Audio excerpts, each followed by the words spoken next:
샬롬, 오늘의 말씀지기 류문성 간사입니다. 오늘도 초여름의 무더운 날씨가 시작됐습니다.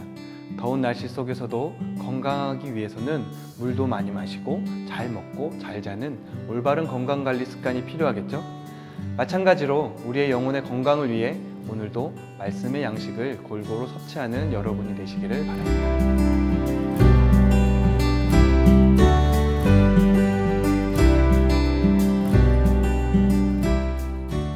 어제 본문에서 본 것처럼 바울의 저돌적인 설교에 놀란 것은 총독 베스도였습니다. 그가 오늘 이 모임을 마련한 것은 자신보다 유대의 사정을 잘 알고 있는 헤롯 아그리빠 왕을 통하여 바울을 황제에게 호송할 제목을 찾기 위함이었죠. 하지만 그 재판 자리가 오히려 바울에게는 나사렛 예수를 전하는 설교의 기회, 전도의 기회가 되었습니다. 하나님의 드라마틱한 일하심이 느껴지지 않나요? 베스도는 황급히 소리질러 바울의 말을 제지하려고 하였습니다. 하지만 바울의 설교는 사실상 이미 끝난 후였습니다. 바울은 그의 할 말을 다 했고 짧은 시간이었지만 예수 그리스도에 관한 충분한 증언을 하였습니다. 베스도가 바울이 미쳤다고 급히 그를 제지하지만 바울은 더욱 담대하게 자신의 설교를 요약하며 결단을 촉구했습니다. 바울은 심지어 헤롯 가문의 아그리빠 왕의 배경을 이용하여 이렇게 말합니다.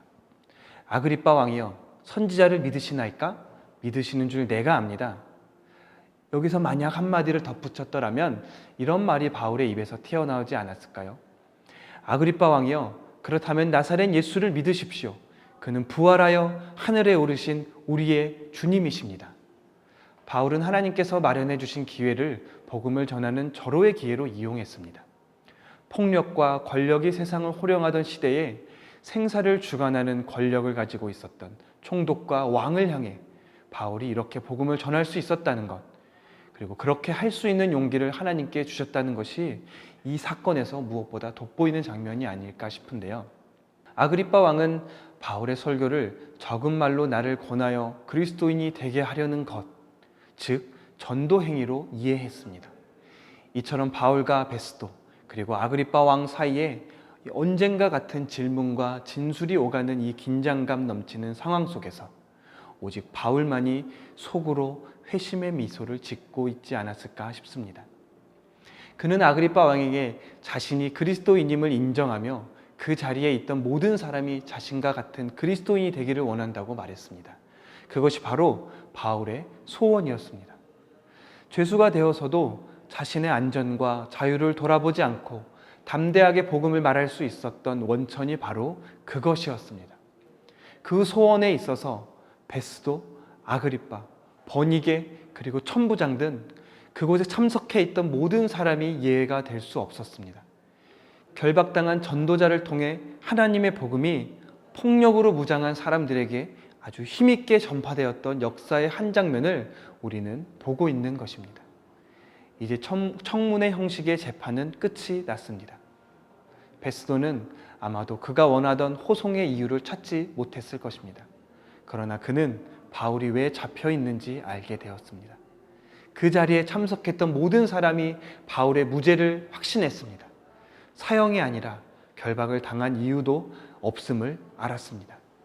그들은 바울을 이해할 수 있게 되었습니다. 아그리빠 왕도 같은 결론을 내렸습니다. 그는 베스도에게 이런 의견을 제시했습니다. 이 사람이 황제에게 호소하지만 않았더라면 놓아줄 수도 있었을 것이다. 하나님의 거룩한 뜻에 비추어 보면 아그리빠 왕의 바울을 위한 이 말은 마치 십자가의 길을 가로막은 베드로 사도의 말처럼 사탄의 달콤한 유혹으로 들립니다. 우리도 그렇게 생각하고 있을지 모르겠습니다. 조금 더 편한 길로 갈 수 있지 않을까? 제자의 삶을 결단한 나에게 왜 이런 고통이 찾아오지? 이렇게까지 우리가 해야 하는 것인가? 묶여있는 바울이 자신을 신문하는 왕과 총독에게 고백하는 29절의 말은 단순히 그들 또한 그리스도인이 되었으면 좋겠다는 의미를 넘어서 너희는 내게 배우고 받고 듣고 본 바를 행하라는 빌립보서 4장 9절의 말씀을 생각나게 합니다. 또 예수님께서 제자들에게 나의 멍에를 지고 내게 와서 배우라고 말씀하신 것 같은 그 말씀이 오버랩 되는 것 같습니다. 자신에게 닥친 죽음을 알고 있었지만 그 길을 묵묵히 걸어 예루살렘으로 돌아갔던 바울. 그리고 자신이 죽어야 한다는 것을 알면서도 죽음의 십자가를 지러 작은 나귀를 타고 예루살렘으로 입성했던 예수님.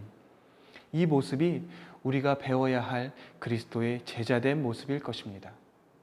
오늘 본문을 통해 두 가지를 생각해 보면 좋겠습니다.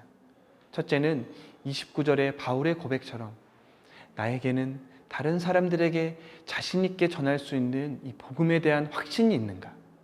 그리고 두 번째는 복음을 살아내기 위해 오늘 나는 옳은 길로 가고 있는가 하는 것입니다. 살다 보면 일의 결과가 매우 중요하게 여겨질 때가 많습니다. 하지만 옳은 결과를 위해서는 올바른 길과 방향으로 걸어가는 것이 먼저 중요하다는 것을 기억하는 우리 풍삼 독자들이 되시기를 축복합니다.